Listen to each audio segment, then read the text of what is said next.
Welcome to the Marketing Home, Marketing You podcast. Week after week, Barbara Savona of Sprout Marketing brings you quality conversations with industry leaders, mini marketing workshops, and step-by-step guides on everything marketing, business, and career growth. So grab a cup of coffee and get ready for some outside-the-box ideas from the girl that lives inside the shipping container box. All right, friends, welcome to this week's episode of the Marketing Home, Marketing You podcast.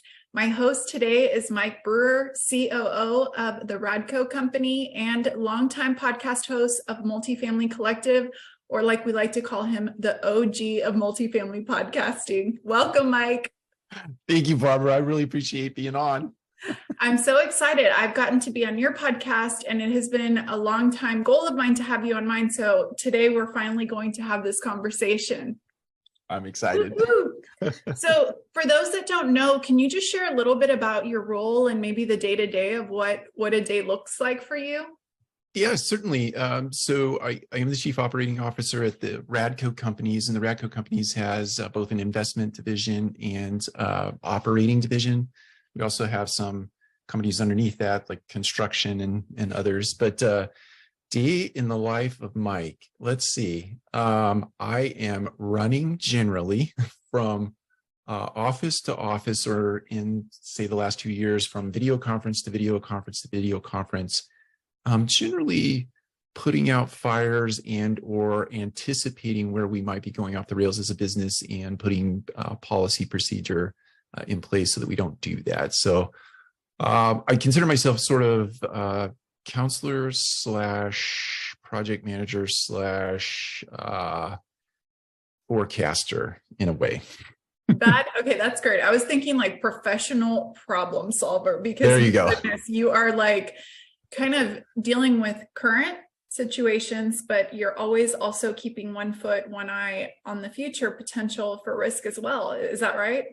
That's right. If you're not looking out around the bend, you could, there's an old baking term, you could get cooked in the squat, right? If you're not looking out there and paying attention to what is happening on the horizon, you can definitely get your business off the rails pretty quickly, especially with the rapid pace of technology changing these days. That feels like a lot of pressure. So how is that something that you thrive on, or is that something that you've learned to manage? Yeah, that's a great question. Let's say I have learned to manage it over a long bit of time. I think that, not to get TMI, but if I go back to my childhood, I grew up in a very broken home, and it was a lot of survival, so to speak, and a lot of problem solving as it related to the environment that I grew up in. And so I think I just carried that into my life. And because I was raised in a lot of chaos, I sort of was attracted to chaotic moments or chaotic scenarios. And because I had these problem solving skills that were a result of that upbringing, I very much like that kind of thing. I very much like solving problems or going where the problem is and seeing if I can help. I love the backstory and that you're willing to share that. I think not too TMI at all. To me, that really shows how, sometimes people feel like they're defined by their home environment and don't really see, even young ones that are listening. Sometimes I think that's such a cool thing to be able to say, that you can take maybe a trauma or a stressful thing that happened, but now apply it to a skill set that you picked up, maybe not by choice, but you picked it up for survival. That's right. Yeah. And I relate to that a lot too. So you go to where the problems are because you are a creative problem solver. But what about routines? Are you a routine person? Yeah. So again, under the umbrella of TMI, so I was diagnosed with Asperger's as an adult, so high on the spectrum. And so routine is a very important part of my life in terms of functioning, partly for myself, but I think more so for the people that I work with, because I can get if I get wildly out of routine, I can seem sporadic as it relates to being a leader. So routine is important to me for a couple of different reasons. The first being showing up in the world as the best version of me for other people. Specifically speaking, I wake up every day at 4:45. I make my bed. I run. I eat the same thing for breakfast every day. but that's all part of what I call prime time. So from 6 to 8 in the morning, I have this thing called prime time. I go through those exercises, those routines to get myself primed for the day so that I can show up as the best version of myself for other people. But yeah, routines are very important to me. So routines to show up as the best version. Why is showing up as the best version of yourself so important to you?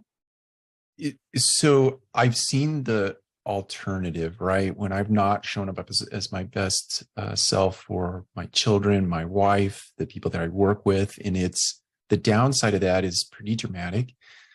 So I think I guess what I would say is for feeling like I've made a contribution in the world that is of value and healthy and psychologically healthy for those that I work with, that's why it's important to me to use your word trauma. So that environment that I did grow up in was very traumatic. And if I were to let those pieces of the Mike Brewer out into the world, it could be a very destructive thing. So I think it's important because I don't want to be that person. I want to be the converse of that. And I want to be sort of that story of, hey, even though, right, you can show up in the world and be a beneficial presence and have a beneficial impact on people.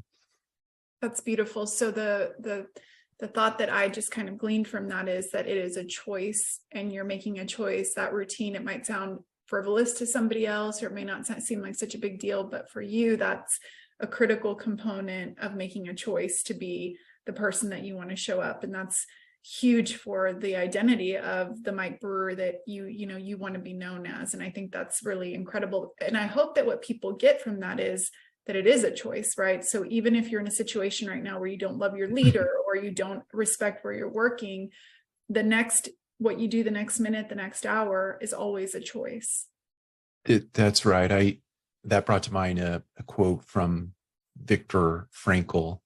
Man's Search for Meaning is the book. And so the space between catalyst and response, right? It can be it can be a split second, or it can be a lot of time, right? But that response, that space in between is so important to pause, right? It's your chance to pause before you actually do something, say something, or show up as something that you will regret at some point. We'll come back to bite you. Yeah. That's so good. The power in the pause. So kind of talking along the subject of even time, with someone that's got so much going on, you're managing so many different hats under that role of COO. How are you setting priorities to make sure that at the end of the day, you feel like you've made the most of your time and showed up the best way possible? Yeah, that's a great question. So I do use a lot of tools. I use a mindful journal. In this mindful journal, there is a daily sort of task or priority list on the left-hand side. There's 6 o'clock in the morning to 6 o'clock at night on the other side. So call it a calendar. I keep an ongoing to-do list that is just a giant list of things that need to be accomplished. I also keep a to-don't list. It's just as a reminder of things that I don't want to do that sometimes creep in, right? And I look at that on a monthly basis. But my giant to-do list is always prioritized.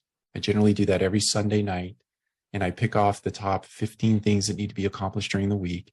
And I only focus on 3 things every day, whatever the 3 things that are the top priorities.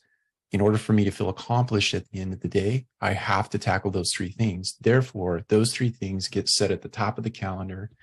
I have do not disturb time built into my calendar. And that is my focus work time. And it's non-negotiable. You can't set meetings on top of it. I will not take meetings on top of it. Unless a building is burning down or someone has just been hurt really badly, I will not violate that time to do those top 3 projects. So you've set up systems to really support you in doing that deep work, that most important work. Now, do you go back and audit? You said Sunday you kind of set up for the week, but afterwards, do you have a after the week kind of an auditing system?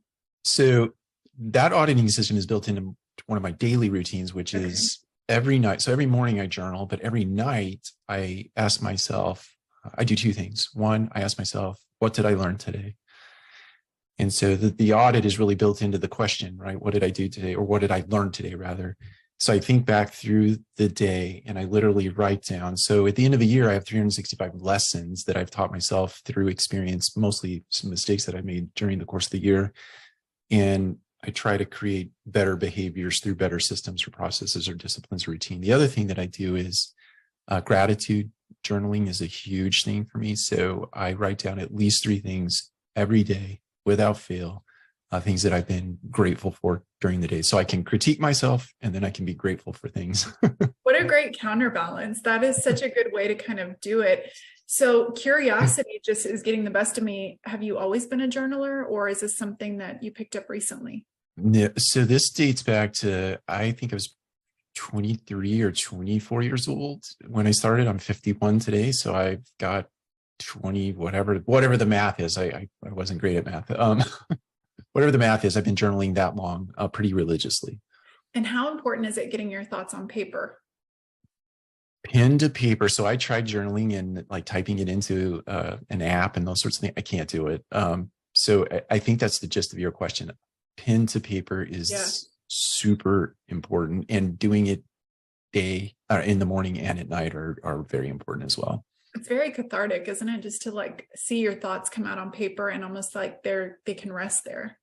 That's right. Yeah. It does make me fearful that if anyone ever dug into my journals and Okay, so I have my journals in my husband's gun safe. So just FYI, I don't know if you ever heard anything that crazy, but I'm like, I don't need anybody ever reading these.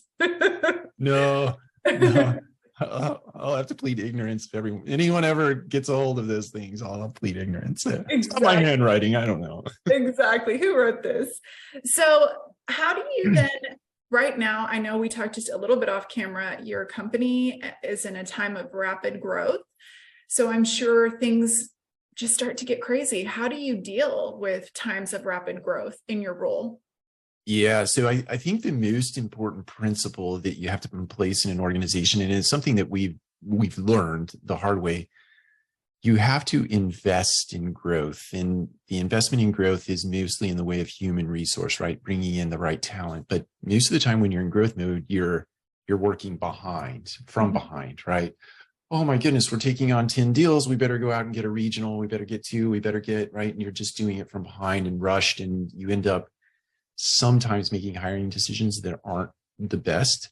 So I think we're very thoughtful and mindful of what we want to be when we grow up and the type of growth that we want and the, I guess, manageability, if that's a word, of that growth. So we put a lot of time into putting the infrastructure in place ahead of time. And so we take on the burden of costs in the regional roles or the regional vice president roles, or even the service roles, marketing roles. We just hired a wonderful new senior marketing director. We're doing that in advance of growth. So the most important principle is put it in place ahead of time, because trying to do it from behind is just not good. That is such a good piece of advice. So it's almost like it's planned rapid growth with a strategy in place. So yeah, there might be a little bit of an acceleration, but you've got the resources in place and the players knowing what to do mostly. Would you say that's true? I would say that is, yes, largely true. And we even use a tool. We forecast our growth. We make pretty conservative estimates or assumptions, rather. We also make aggressive assumptions. And then we sort of take the middle between those two things. And that's how we think about what we're going to put in place. So that's right. So when things don't go right, how do you deal with setbacks? I love that. We are an open kimono, big time feedback company. We're very much in favor of being candid with one another. When things go off the rails, we get everybody in a room. We have a big conference room in our office, get everybody in a room. We take off our stripes, leave all your egos outside. Check it at the door. Check it at the door. The first thing that we do when we get in a room like that is put pure definition to the issue, because many times I've seen this no less than 100 times, maybe 1,000 times. You get in a room, you argue, fuss, and fight about something that is not the issue. but you collectively agree that it is the issue. And then you go out and you put what you think is the solution in place for that issue. And you find out later on that it is not the problem you were trying to solve in the first place. So we start out by arguing and fussing and fighting about the pure definition of the issue and whatever it be, whatever got you off the rails. And then, and only then, do you start to think about how to put solutions in place to fix the problem near term, but also to solve the problem long term so that your processes and systems lead you to good outcomes instead of potentially bad outcomes. So for you personally, you need, let's say you're wanting feedback on something. What kind of feedback feels good to you, or do you receive best? Oh, this is awesome. So I have a fantastic example. So I am a big believer in being on time. In fact, I think you should be early to every meeting. So let's say it was last summer. I had a quarterly meeting, brought the entire team together. Let's say there's 20 people in the room. 2 people came in late. I took advantage of that moment in time to make it abundantly clear that being late was not okay. And I put those 2 people on the spot. I did it in a way that I thought was very graceful. I didn't condemn them. I told a broad story, sort of a macro thing, but the point, to get the point across, but certainly those 2 felt the message because they were the 2 that walked in late. So after the fact, I'm a big believer in having someone in your organization that is not afraid to punch you in the nose. So after that meeting was over, I went to my trusted feedback person. Nose puncher? I went to the nose puncher. I'm like, okay, I have this sort of spidey sense that didn't go over, like the story I'm telling myself. And they said, no, it did not. And here's, where you could have taken those 2 individuals aside, had the same story, but not robbed their dignity in front of a lot of other people. And so for me, it's finding that person in your organization that is willing to punch you in the nose and asking for the feedback and making sure that person that's willing to punch is doing it directly. Okay. So on something like that, how long did you think about that afterwards? Like, I'm just curious, how long does that stay in your brain as far as kind of, I don't feel so good about how that went? Yeah. That's so interesting. I made that remark at like 9:00. And if I understand your question correctly, it stayed with me from 9:00 until we ended the meeting at 1:00. So I'm hosting the meeting. I'm having to do this entire hosting event, right? But this thing is back here in so it didn't go away. It didn't go. So you kind of had that inclination. Okay. So we talked about when things don't go well. I'm also equally interested in when things go well. How do you celebrate personally? How do you celebrate successes or wins? So I hate to admit that I am terrible about celebration. I had a sneaky suspicion, which is why I asked the question, because I find that I do too. And I was thinking, I want to know if Mike celebrates or if he's on to the next thing. Yeah, I'm not. I'm very much on to the next thing, and it's a real. In fact, in our company at Radco, we have a fun committee. We have a fun committee in part because Mike is not fun. Mike is just great. We got 10,000 units. Let's go get 10,000 more, right? Okay. So that's a good way to kind of like, reverse engineer something that is maybe not a strength for you, but that it's important. So, okay, that's a great answer. And it was, honestly, I feel like I knew it, but I wanted to hear it out of your mouth myself. Okay, I want to switch gears just a little bit because I know among many of your interest is technology. So what are you most excited about when it comes to technology in the multifamily space? So I'm so excited to even ask this question. I want to know. The thing I am most excited about right now is GPT-3, generative AI, and the content creation, the ability to create content at a pace that is unmatched by any human by themselves. For those that don't know what GPT-3 is, it's basically, if you go to the homepage, it's a search bar, just like Google. You can type a prompt into it. So you could say something like, write a script for a podcast with Mike Brewer today. and it will list out, if it knows who Mike Brewer is. Some people it doesn't know. You might have to feed a few little prompts in there to tell them who Mike Brewer is, but it would literally spit out the 10 questions you might want to ask me today based on this big We're data getting set. replaced. Is that what you're telling me? You could say that. I could agree with that, but I tend to think of it like, how cool is it that I now have an AI co-pilot that I could anytime, real time, delayed time, consult for creative ideas or best questions, or it's not, I don't think it's going to replace us in the sense, now it might, it's getting pretty advanced. This conversation could be happening and you and I could be, you could be in, your weight room. I'm not really here right now, Mike. Oh, I knew it. But there was something about the way you scratch your face that led me to. It doesn't feel natural. Right. So, yeah, I'm very bullish on that technology and I'm very excited about it. I've been using it to write, coupled with Grammarly, because I do think that GPT-3 doesn't write. It writes in a robot. You can tell that it's. Yeah. But when you marry it up with Grammarly and you use your own stories for illustration purposes, you can write pretty fun stuff and pretty, I guess, stuff that are called of real value. That's exciting. I mean, I, as a content creator, am excited. I mean, I joked about it, and there is like a little bit about, I think there's a direction of thinking, oh, let's cut costs and replace. I don't think that's the way that we should view it. I think exactly what you said. It's like a personal assistant for that type of a work. But you mentioned Grammarly, and then your stories. And then I think there's also like your ways to include your voice. Like I read some of your blogs, and I can tell that this is your tone and your voice, and mine is, definitely my own. So I think that's cool what you mentioned, that there's like a coupling of all of these tools, but then the human component keeps it real personal. Yeah, that's right. To that point, one of my goals this year is to write a book, and the book is going to be a daily entry, right? So 366 entries. You open it up on January the 1st, you read a very short thing. There might be a call to action at the bottom. There might not be. It might be provocative. It might be inspirational, motivational, compelling in some way.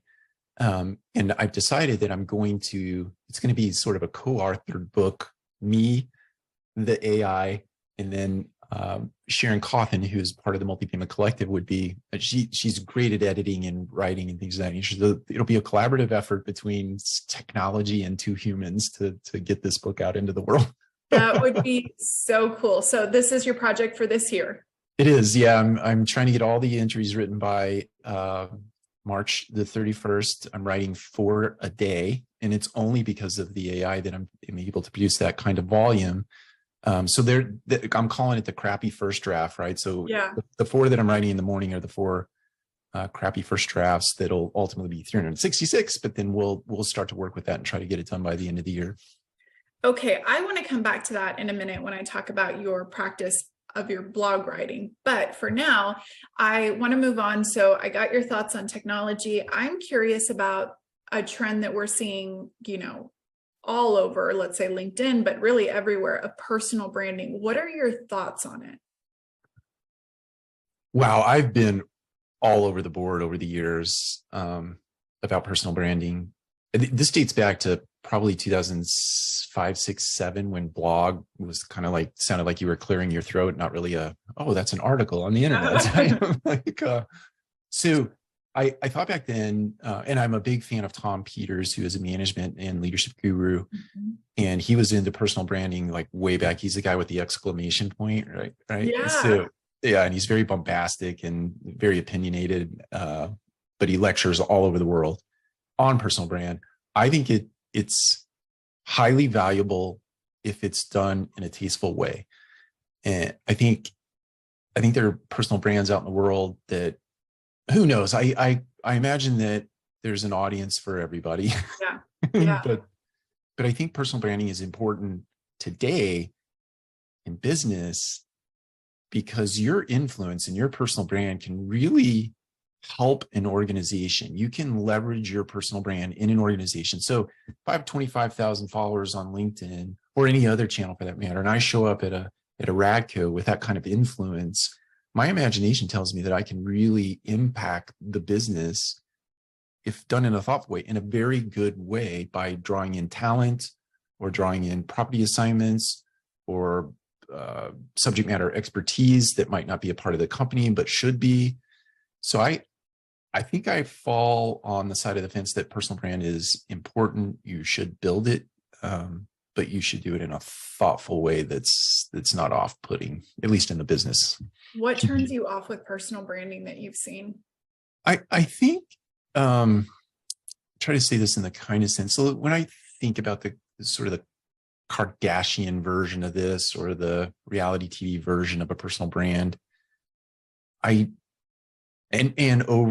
oversharing that comes along with that type of brand identity, I just think there's something that is not, it doesn't feel authentic. It feels scripted. It feels clickbaity. It feels we're doing it for the monetization. We're not doing it because we really want to share value. We just want to suck the oxygen out of the room and be the center of attention. And that's a Mike Brewer thing. I don't like that. Yeah. No, I was, that's actually a great perspective on it. I was listening to a Tim Ferriss podcast, and he said something that kind of is along the same lines. He said, there's a lot of creators that will create something and they'll look at their analytics and then they'll say, oh my gosh, this very radical post that I did got the best engagement out of 10 posts. So all of a sudden they become 100% this radical personality that initially was not really who they were. It was just like all of us. Like you have occasionally one thing you're super passionate about and you might speak out a term, but because that appealed, now they've formed their whole identity around this. And I thought, and then it was his interview with James Clear, and he said, and then before you know it, you've cast so many votes that is truly who you become. And, earlier you and I were talking about like LinkedIn, and I thought that's something that I'm going to be really mindful of is it the content from the heart, or is it the content that gets engagement? Because it's a slippery slope in that personal brand thing. Yeah, I think you're totally right about that. And that interview was awesome. And to your point, I like what James said in that interview when he said, think about the person that you want to be, and then every behavior is casting a vote for that person you want to be, or it's not. Exactly. Right. Yeah. I love that you use that. That is such a perfect analogy for branding. And then, just really being thoughtful about who you want to be out in the world. Because guess what? It lives on forever. Yeah, it does. So I think that is something really great, that people can kind of get different perspectives and what resonates. And it's kind of, to me, like personalities. You go to a party, there might be that super loud person that you don't gravitate to, but there are people that love that super loud person. So I think if it's authentic, go for it. Agreed. Yeah, I think I 100% agree with that. It's the manufactured version of that seems off-putting, right? That I agree with you. Be yourself, be who you are. And so you and I share a love of learning, reading, listening to podcasts. I feel like, I always feel behind on my reading when I see all the things you're reading. So thank you for making me feel like I have not done enough. So I'm just curious, as this avid reader that I know you to be, I also know you reread stuff. What are some of the top books on leadership or impact that you feel young leaders would benefit from looking at? Yeah, so I always lead with the Bible, and it's certainly not from a religious context. I mean, I am a believer, and I believe in the Bible for lots of different reasons, but I believe in the Bible as just an incredible evergreen piece of literary work that if you really read it, it can be the SOP for your life, right? In its essence, it's great character development, right? Mm-hmm. So I always lead with that one. There's a book called As a Man Thinketh. James Allen wrote it. It's almost a pamphlet, and you have to read it at least 25 times before it really starts to imbue in your mind. And it's very old. So it's written in a way that it's not modern or contemporary literature, and it's not easy to soak in. So I love that book. Think and Grow Rich, which was written by Napoleon Hill, has been a fan. Well, I'm the fan. I'm a fan favorite. I've loved that book. I read it in like when I was 23 years old. I went to work for Remax Town and Country selling single family homes, and for some reason it came across my desk. And then The Daily Stoic, which I bought in San Antonio, which is where I think you live, outside of San Antonio. Yes. I bought it in the San Antonio airport in 2016, and I've read it every day from the day I picked it up on October the 20th, 2016. So every day, it's one of the daily entry books. And it is completely held together by tape. I saw a picture. Yes, it's right here. It's like totally hooked I mean, up. that's like, yeah, it's awesome. And then the last one I would share would be The Untethered Soul. The author's name is escaping me at the moment, but the essence of that book is really finding your voice and living it out in a true and authentic way, which is very, very hard to do, I think, in a consumer or world driven by consumerism. You often get sucked into an avenue that you wake up 20 years from now and you look back and you go, oh man, I blew the last 20 years. I wish I would have taken a different path. So true. There's a couple on there that I have not read that I'm going to add to my list. So I am so curious because the Multifamily Collective, I know I've joked and I call you, MB the OG, because it's like, I don't know how you have done it for so long. How have you been so consistent with either writing, your vlog, your daily? I mean, this is a long-standing practice. Yeah, it does date back to 2006. I think I wrote my very first blog was called Mike Brewer on Stuff and Things. Okay, maybe that's the name of this podcast episode. Yeah. And I wrote about a solar powered trash can. That was my goodness. That was your first big coming out on your blog. Yeah, my coming out party was a solar powered trash can in Portland, Oregon, under the title of Mike Brewer. So to answer your question, I think it's in part going back to the Asperger's thing. My brain is wired to be rote routine, and when I set my mind to something, and I create a habit out of it, it's almost impossible for me to break the habit, because I feel like it's a personal failure not to do it. So in the case of the blog, to not do it every day, it feels like me failing at something, and I don't like failing. And so it just has been, and I love it. I guess the other part I put in there is that I really love sharing with the industry. And I like to believe in my heart of hearts that there is some value that people get from just a daily, whether it be an inspirational thing or me opining on something, or I try to very rarely share controversial opinions, but yeah, but I like to believe that there's somebody out there, even if it's one person, that gets something from it, that's there's something deeply embedded in that is valuable. Well, that's incredible perseverance and commitment. I mean, those qualities really shine through just in hearing, that, because I'm sure there's the days that maybe you don't want to, but you're showing up for yourself and for others. Yeah, I think that's right. It's fair to say there are days that I show up and I don't want to do it, but something else says you should do that. And then I listen to that. So your inspiration, is it coming from what you're reading, what you're listening to, what you're seeing in the field, or give me a little insight into that? Oh, Barbara, it really is all over the place. It's everything that you just said. It's books, it's articles, it's I trail run.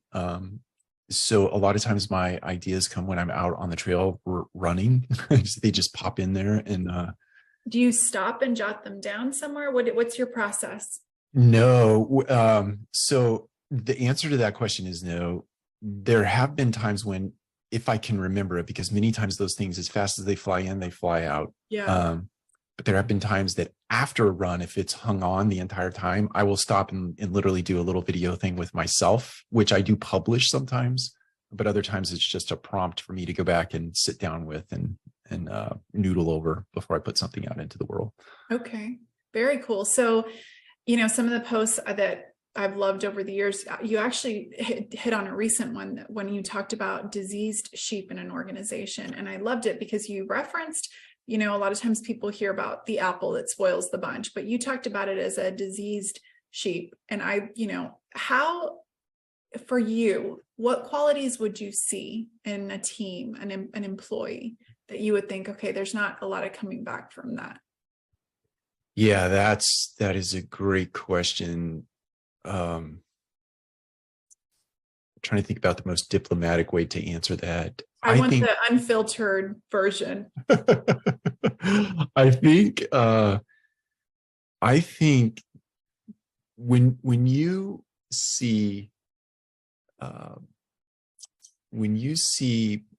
fiefdoms or fiefdoms, however you pronounce that word, starting to develop within the organization, I guess a better way to say that is if you see a culture developing within a culture, and there's a ringleader of that sort of subculture within the culture, and you start to see that particular team starts to operate differently than the broader culture, meaning there's happy hour for this group, but the rest are not coming in, or there's a separate activity that this group is doing. Now, some of that team building I think is appropriate, but when that starts to sort of manifest itself in the way of, well, that's not quite the way we do. I hear you that you need that. I can do that by Friday. I know you need it by tomorrow. And that sort of stuff starts to present itself. I think those are the real tells when you have somebody that's really creating a subculture within your culture. And okay, they're kind of like creating some discord, maybe underneath the radar, subverting leadership, even by or even separatism. I like how you said that. It's like, yeah, not everybody always has to be invited, but if it's consistently that it's only this group, it's like, why, if we're a team? That's right. Yeah. That's right. Yeah. So it's when they're a lot less collaborative than the broader idea and the broader principle for the organization. I think that's the real tell when you know you've got a diseased sheep in your time to take them out to pasture. There's the unfiltered version.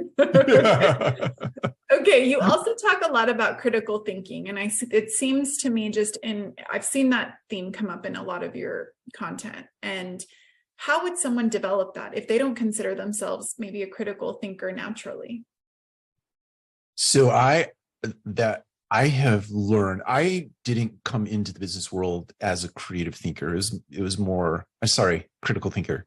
I came in more as a creative thinker, right? And problem solving, but critically thinking, I started to teach and train myself later in my career by asking why, right?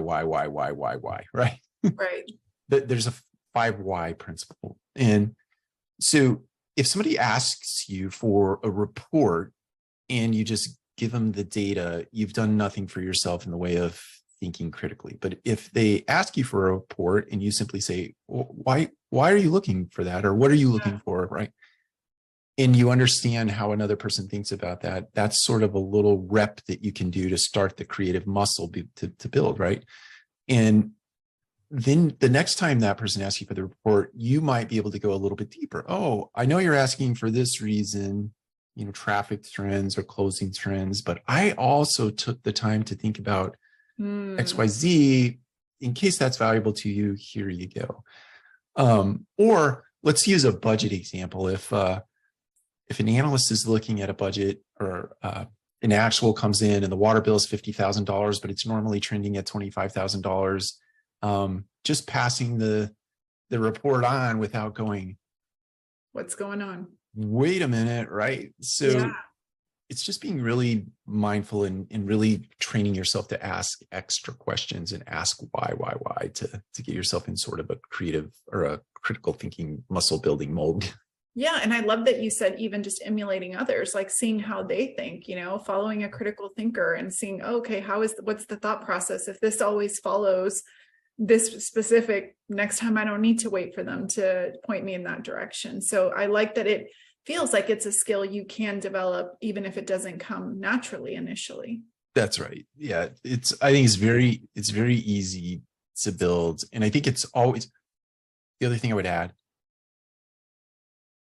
not under the premise of being combative, but if somebody gives you a piece of information and you have even an inkling of a sort of spidey sense going off in your head, go ahead and ask the question, because Yeah. we all sell stuff to each other every day. Yeah. And sometimes we're representing it in a way that doesn't expose the entire set of data, right? We're white lying ourselves. I mean, we're white lying. So we should, if we feel the spidey sense, we should ask the extra question.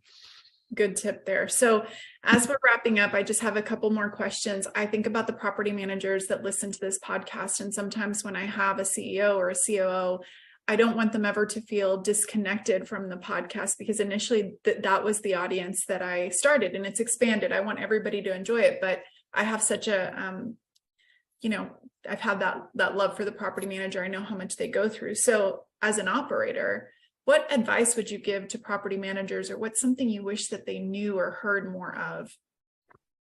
I always default to think like an owner is the best piece of advice that I could ever give anyone. And it's very hard to do because you don't have the skin in the game. You're not exposed to the type of risk that an owner is exposed to, meaning money and finance, right? But if you can somehow get yourself into the mindset that I often phrase the question like this: hey, Barbara, if this was not, Radius West Midtown, but rather Barbara West Midtown, and you were signing the checks for this deal, what decision would you make, right? Or would this person work for you if you owned the building and your name was on the side of it? And that helps you get into that owner's mindset, even though you don't have the money in the game, or the risk, or you're not at risk. So whatever you can do to get yourself in that mindset and thinking like an owner, it'll open up a whole new world for you as a property manager. That is great advice. And it really ties back to the critical thinking piece to say, what would I be doing if I was in? And I like that, putting your name in it, because I think you could say, what would I do if I owned this place? But man, when you put my name in it and I'm thinking about writing that check, things start to really, you think differently. And yes, would I want to hire this person? Well, I don't know. I don't know, so really that's that critical thinking piece. That's right. Very good tie-in. So where is your focus in 2023? If we're talking about your laser focus, where's it going? So I think many people are thinking this way. So it may not be my novel thought. It may be the collection of things that I've read over the past 24 months, plus minus. I'm really focused on growth in our organization. We're on a mission to get to 10,000 units and then ultimately to 25,000 plus minus, combination of third-party and owned assets. But processes, systems, disciplines, and routines in our organization, we really want to tighten those up. And that relates to every discipline. It's cross-departmental. Cost control, because I think that certainly inflation has impacted the cost of goods all across the board. So we're being very thoughtful about costs. The other thing is learning and development. I think if you want to be a world-class organization, an excellent organization, or a perfect organization, you can't do it without overinvestment on the learning and development side, be it leadership and or skill development. So I'm thinking a lot about that and how we make application of that and how we make that a collective effort, and what systems and processes we use to get that training done this year and in the out years. Yeah, that's exciting. Those are some great goals and objectives that you guys are going to have. So I think I just would love to know, if you were not Mike Brewer Multifamily, what would you be doing? Wow. I can tell you exactly what I'd be doing. I'd be living on a mountain, in a cabin next to either a river or a lake. But if I wasn't on one, I would be very close to the other. And I would be doing a lot of writing and trail running and journaling and traveling. So is that going to be a reality, Mike? Is that going to happen someday? Is that the plan? Yeah, that's on my list of goals. In the next probably 5 to 7 years, that's exactly where I'll be and exactly what I'll be doing. But I think if you're asking me from a business perspective, I don't know what I would be doing. I've been doing this very thing my entire life. No one's ever asked me that question, so I've never given it any thought. I don't know the answer. Well, I like where you're going. That sounds like a wonderful compilation of all the things that you love now. But I will say, Mike, what I love is that you found a way to bring a lot of those things in to your day-to-day now. So it's like you're not really delaying that gratification till you retire. There's elements of that. You're just going to pile it on really thick at the end. But I like that you have incorporated those things to create a joyful life now in the moment. Yeah. I think I recently heard, not to get long-winded, but I recently heard an interview with somebody. I think the name of the book was Die with Zero. And really the thesis of that book is, look, don't wait until you're 50, 60, 70 years old to start enjoying life. Mm-hmm. Enjoy it along the way and make investment in not just your business or in someone else's business, but rather in yourself and who you want to be and who you want to become, and be thoughtful about that exercise, be it traveling, be it learning a new skill, be it, I'm taking my daughter to learn how to make matcha tea in a couple of weeks, just things like that. That is so cool. That is so cool. Well, I've loved following you online and also just getting to know you professionally and just a little bit about you. This has been such a treat because I feel like these are questions I've kind of wanted to dig into. Thank you for being so generous with your time and all the TMI that was not TMI. I just thank you for sharing so openly. Yeah, no, thank you. I appreciate that. I appreciate you inviting me on. I have tracked you for quite a few years, and I really appreciate your work and the way you show up in the world. It's inspiring, frankly, both your personal life that you share, all the farm activity. I love the farm animals in the garden, but just who you are uniquely as a human. So thank you. Thank you, Mike. We got to do this again, and we're going to talk books soon. I love it. All right, guys, that's it for this episode. We'll see you next week on Marketing Home, Marketing You.